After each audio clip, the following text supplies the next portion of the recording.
Oğudun gecelerde sen bilen yanında alsam, söyleyim saçların seypap imay bilen kalan nehlini çoyup ellerine koyup öpesim geliyor seni sevgilim.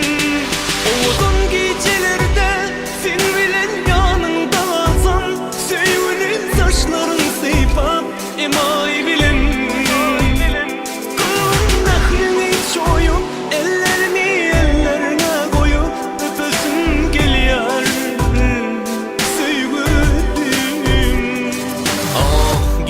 çıkar alıp git günnize.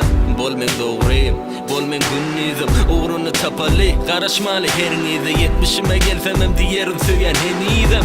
Hulukmayan rütme, men senden meter. Duygulam kemelmez hiç önemim yeter. Biter, geçer, yeter, yaralam şol niyetlen. Yüzüğüm demine faralar. Sözler yan yürekte seni yaşayacağıma. Senim sözler birden gitsem karışığına. Yine de bir söz güçlü kalacağına. Çağılarımın gecesi sırdaşım borcuğuna. Gözüne yaşaylamağın kıynanar giden.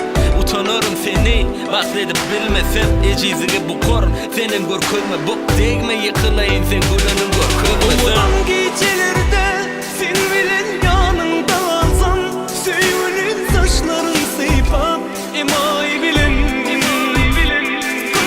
nehrini çoyup ellerine koyup öpesim geliyor seni sevgilim.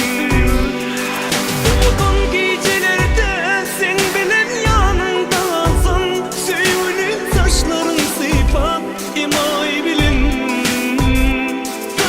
nehrini çoyup ellerine koyup öpesim geliyor sevgilim.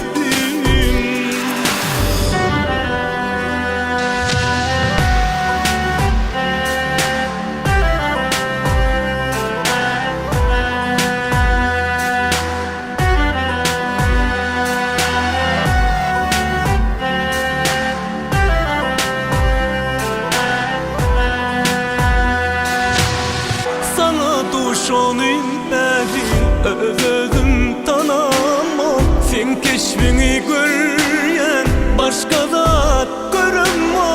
Bulmana yar, sana intizar. Inanmana sensiz bir karar. Karanlıktan doğur hemişe yaktılar. Sana yadamda çıdamaz kağızam yırtırlar. Yüreğim kıyılar, bu vererer yıkılar. Sen men yolum, sevin önümü yapsadır.